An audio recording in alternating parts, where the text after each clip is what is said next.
Et si nous prenions la décision de rendre nos vies plus simples? Si nous commencions à prendre du plaisir en faisant beaucoup plus, mais avec moins de ressources?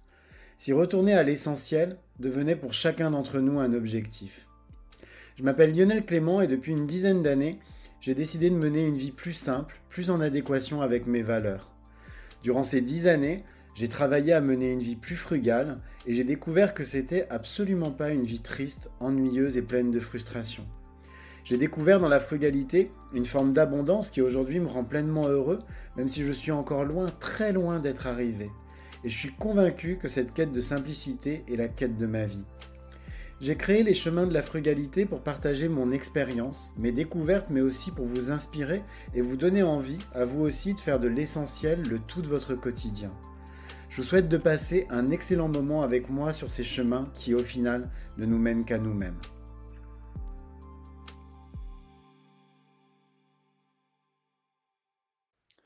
Vous imaginez pas à quel point j'ai pu être heureux la première fois que j'ai pu prendre des locaux pour une de mes activités.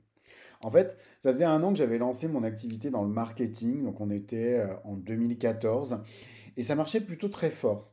Et durant toute cette première année, j'avais travaillé soit chez moi, soit dans un espace de coworking.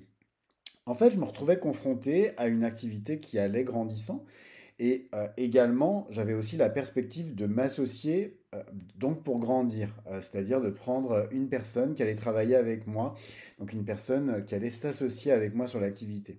Ça a été ma première très grosse erreur. J'y reviendrai certainement un jour. Je me suis alors posé la question d'avoir des locaux, ce qui me permettrait de recevoir justement des clients, mais aussi en tout cas, c'était un peu ma perception, de positionner l'activité. C'est-à-dire, si j'avais des locaux, eh ben forcément, l'activité allait avoir une apparence plus sérieuse que si bah, je travaillais chez moi ou dans un espace de coworking. Et ça, c'était ma deuxième grosse erreur, juste après celle de m'associer. Et ça aussi, certainement, j'y reviendrai dans un prochain épisode. Alors bien entendu, ces tout premiers locaux, ils étaient vraiment super chouettes.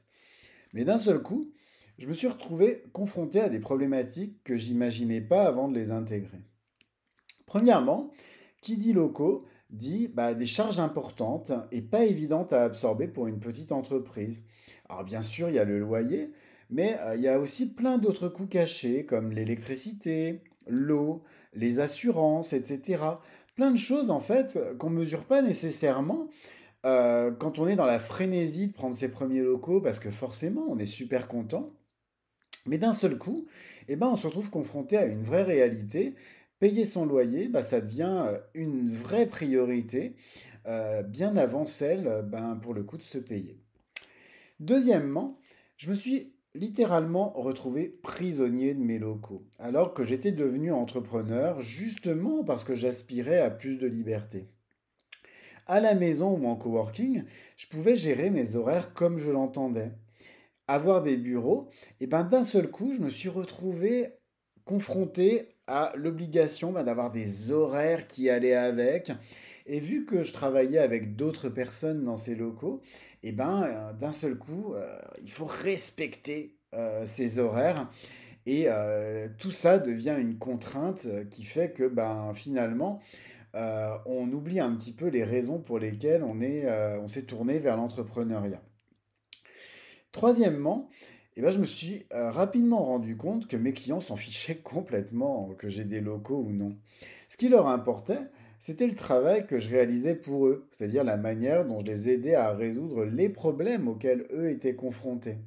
Bref, ces locaux ne me servaient à rien du tout, alors qu'ils me coûtaient une part non négligeable de mon chiffre d'affaires. Quand je les ai rendus, un an et demi après, je me suis promis qu'on ne m'y reprendrait plus.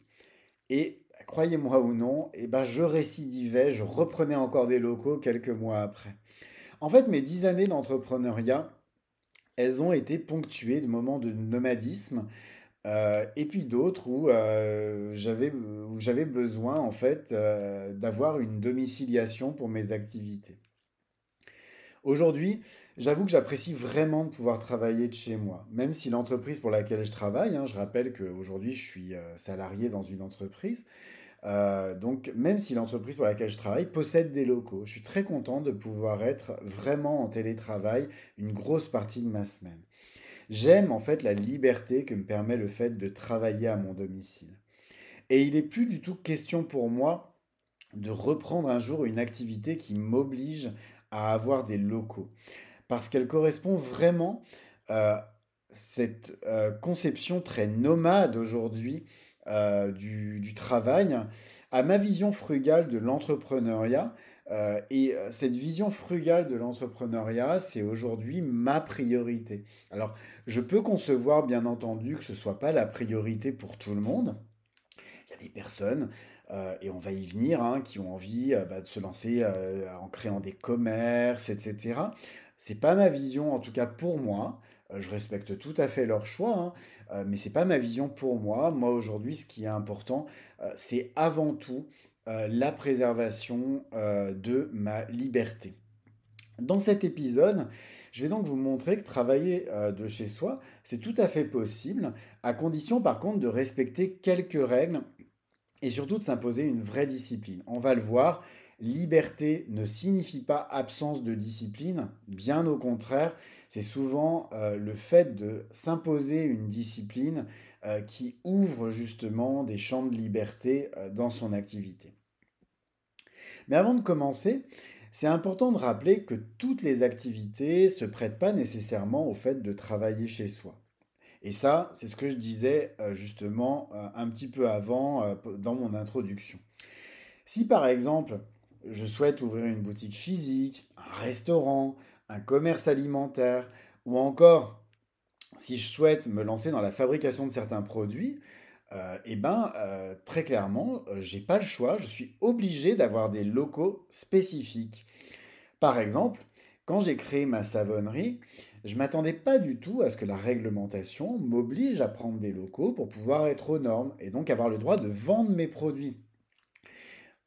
Et pour moi, ça a été une vraie surprise parce que précédemment, en tant qu'amateur, je fabriquais mes propres savons dans ma cuisine et je pensais que j'allais pouvoir sans problème devenir professionnel en faisant ça. Et pas du tout. Euh, il a fallu à ce moment-là que je crée un laboratoire avec certaines normes, etc.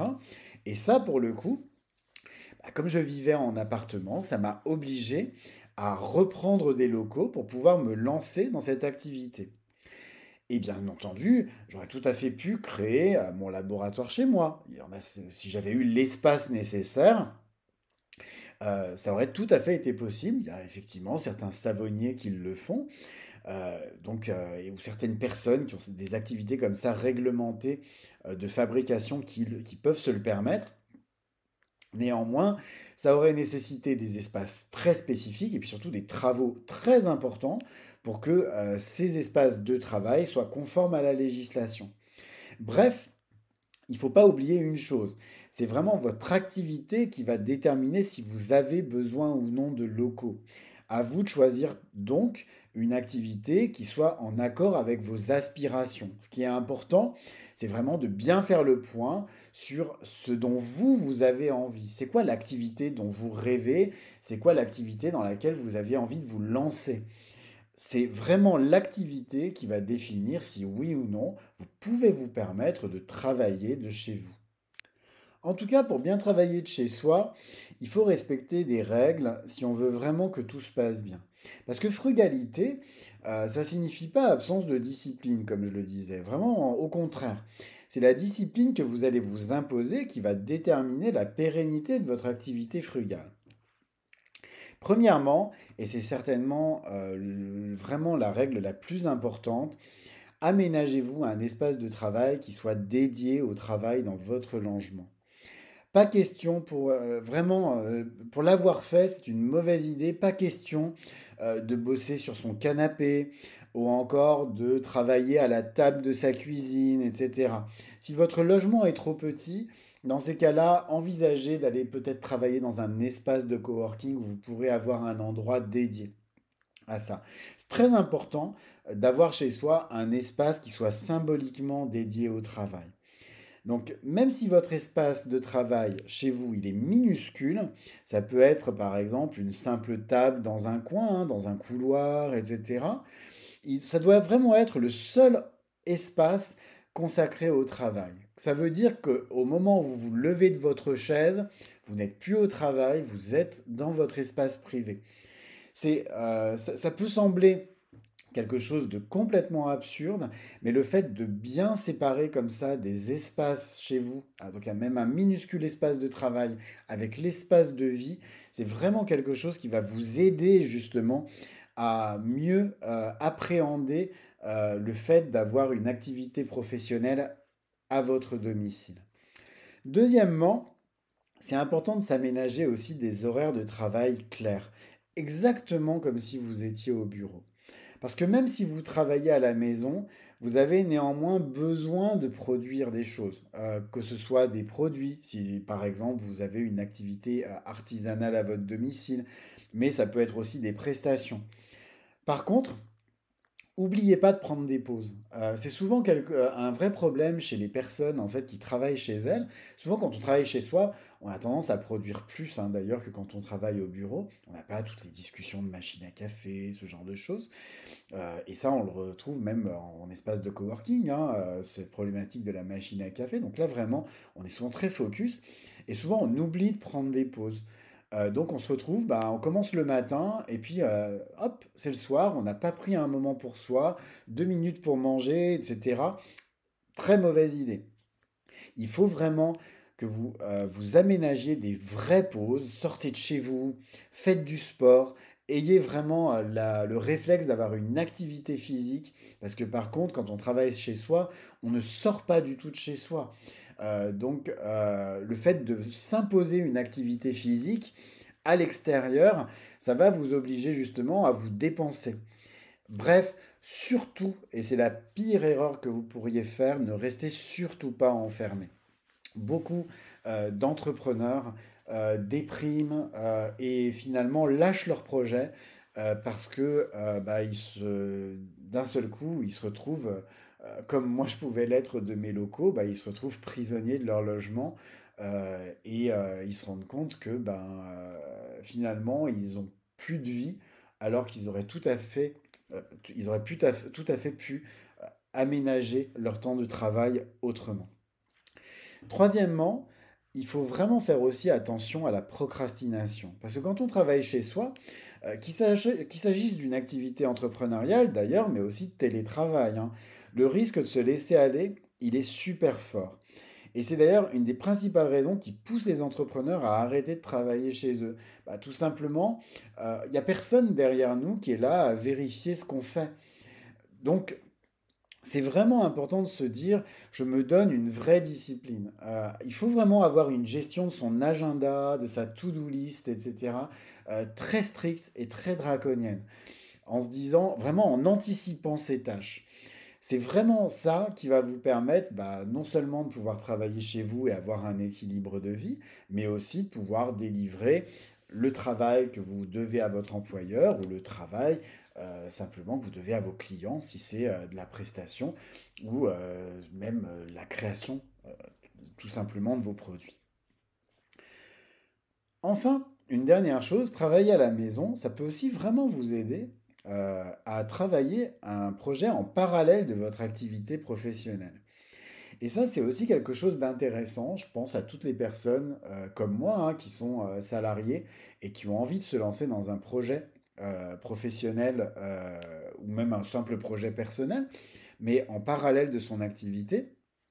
Ça, c'est un énorme avantage de pouvoir travailler chez soi, c'est que ça laisse vraiment du temps pour se lancer, tout simplement parce que on n'a pas les temps de transport, etc. Donc ça veut dire qu'à un moment, on a mécaniquement plus de temps que les autres pour pouvoir justement prendre du temps pour lancer des projets qui sont plus personnels. Néanmoins, c'est important d'être très vigilant parce que l'objectif, c'est quand même de parvenir à bien faire coexister deux activités en parallèle. Personnellement, je me suis vraiment imposé une discipline là aussi à ce niveau-là, hein, sur le fait de pouvoir avoir deux activités en parallèle. Et je vais vous expliquer un peu cette discipline parce que c'est vraiment le fait de respecter ces règles qui me permet de pouvoir mener les deux de front. Première règle, l'activité principale, c'est-à-dire l'activité qui vous rémunère, elle doit être prioritaire sur l'autre activité. C'est-à-dire que quoi qu'il arrive, si vous n'avez pas fini vos missions pour votre activité principale, eh ben tant pis. Ça veut dire que vous vous êtes mal organisé et donc ça va empiéter sur le temps que vous avez réservé à votre activité annexe. C'est à vous d'organiser votre temps pour que les deux activités puissent être équilibrées. Par contre, l'activité qui vous rémunère restera toujours prioritaire sur l'autre. Deuxième règle, il faut vraiment s'aménager justement des horaires spécifiques pour les deux activités. Par exemple, pour mon activité principale, j'ai des horaires de bureau classiques, hein, en gros, c'est de 9 heures jusqu'à 17h30, 18 heures à peu près. Et pour les chemins de la frugalité, donc mon activité annexe, eh ben, j'ai décidé de me lever plus tôt parce que ça me permet de mener à bien mes tâches. Donc je me lève en général vers 5 heures, 5h30 le matin. Alors, vous allez me dire c'est complètement fou, etc. Bah non, bah je me couche plus tôt le soir, c'est tout bête, hein. Donc ça fait que j'ai quand même mes heures de sommeil et donc je suis pas fatigué. Mais en tout cas, je me lève plus tôt le matin, comme ça me permet vraiment de bien pouvoir mener mes tâches et de pouvoir démarrer sereinement à 9 heures mon activité principale. Troisièmement, concernant les tâches que je me fixe dans le cadre de mon projet, eh ben, c'est important de se fixer des objectifs qui soient réalistes. Et puis surtout des objectifs qui soient récurrents. Il ne faut pas que j'ai à me poser en fait. Et donc il ne faut pas que vous ayez à vous poser tous les jours la question de bon bah qu'est-ce que je fais aujourd'hui? Parce que si vous commencez à vous poser ce type de questions, de qu'est-ce que vous avez à faire aujourd'hui, c'est là où vous allez vous retrouver avec bah, le problème de vous retrouver dans un espèce de goulot d'étranglement avec trop de tâches à faire. Moi, par exemple, tous les matins, c'est ma mission. J'écris et j'enregistre mon épisode de podcast du lendemain. Et c'est le seul objectif que je me donne. Je me donne pas d'objectif de réseaux sociaux, ce genre de choses, etc. Le seul objectif que je me donne, c'est écrire mon épisode de podcast, l'enregistrer et le publier. C'est la seule chose en fait que je me fixe comme objectif. Comme ça, bah, d'une part, je le fais de mieux en mieux tous les jours, hein, à force de le répéter. C'est finalement une tâche récurrente et donc ça devient une habitude dans ma vie. Mais j'ai aussi la certitude bah, que pour le coup, vu que j'ai mesuré en fait exactement le temps dont j'ai besoin pour pouvoir faire ça, bah, j'ai la certitude d'avoir complètement terminé au moment où je démarre mon activité principale. Donc ça veut dire que je suis serein dans ma tête. Je ne suis pas là à me dire oh là là, j'ai encore ça, ça, ça à faire. Je démarre ma journée à 9 heures avec la sérénité d'avoir fini tout ce que j'ai à faire pour mon autre activité. Et après, bah, je me garde du temps sur des jours où je ne travaille pas pour mon activité principale, par exemple le dimanche, où en général j'ai pas grand-chose à faire. Bah, là, à ce moment-là, je vais faire d'autres choses plus structurantes pour mon activité principale, comme par exemple le tournage de vidéos, ce genre de choses. Mais sur des, on va dire, sur des choses un petit peu plus ludiques, en tout cas. Enfin, dernière règle, reposez-vous. Il ne faut pas que votre logement, ça devienne une nouvelle prison, comme je vous le disais. Parce que il ne faut pas que ça devienne comme un bureau justement qui deviendrait une contrainte.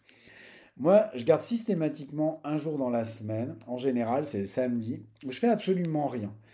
Donc je fais, bah, bien sûr, pas de mon activité principale, et puis surtout, rien du tout sur mon projet annexe.